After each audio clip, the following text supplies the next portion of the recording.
It's been a while since I updated this podcast. I know it's been like since March or something like that. And I haven't really had much to say on here because I'm not really a solo podcast type guy. But I was thinking, why not just do every once in a while and just put it up for my enjoyment and in my self-improvement as a podcast person.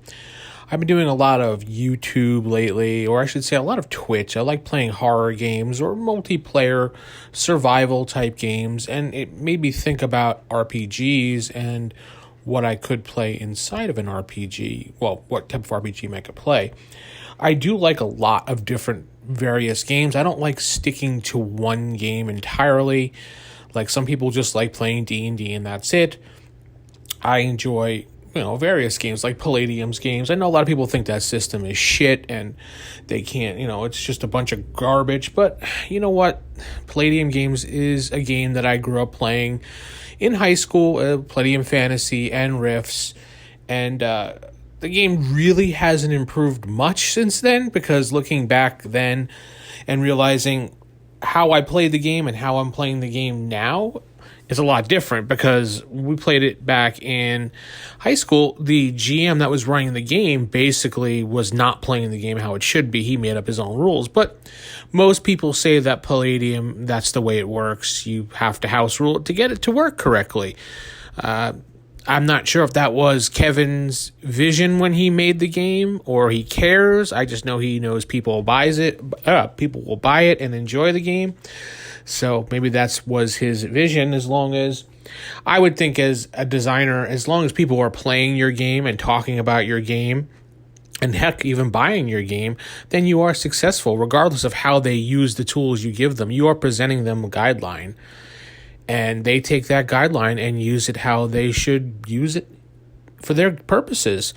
And if they keep coming back to you and coming back to wherever you're located, as forums or Facebook, maybe even your own channel or on YouTube or something, and they keep coming back to you and buying things and playing your games, and who cares if they improve it to their liking? It's just a book. It's a guideline.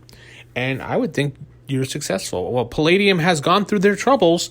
They are quite successful as far as a gaming company. And I would say, in my opinion, they probably are in the top tier as far as successful companies, even after their whole fiasco, bankruptcy, almost going out of business situation they had a while back, when Kevin had to ask the community to assist him with funds.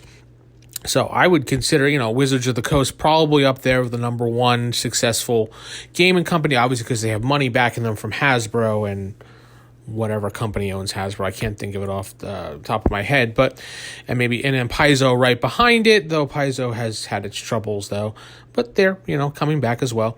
And I would say Palladium is probably right in there in the top 5. I don't know exactly what would be number 3 thinking about it, but it's a gaming company and people enjoy it, so I like to just vary my games up. And back to survival and horror and things like that, I really enjoy games that take you out of the element of playing the normal, D&D type game or fantasy type game. I enjoy horror, suspense, and, ghosts, demons, goblins, things like that, things that you have to kill in a game that you wouldn't normally kill. And I liked the aspect of modern day as opposed to fantasy and swords. I like putting people in a situation in games where you're the average person in the game and you have to figure it out. Basically, you have your abilities and your character, your modern character, but you as a player can relate more to that modern character and relate more to that horror situation and get your head more into the game when you're playing it. So I just wanted to update this and just throw that out there. I don't think I'm going to throw any music on the beginning or end of this, because the way Anchor does their music is just awful. But hey, this is a free platform and I'm going to use it for free. So enjoy, folks. Have a good one. Keep it original, keep it old school, and good night, everybody.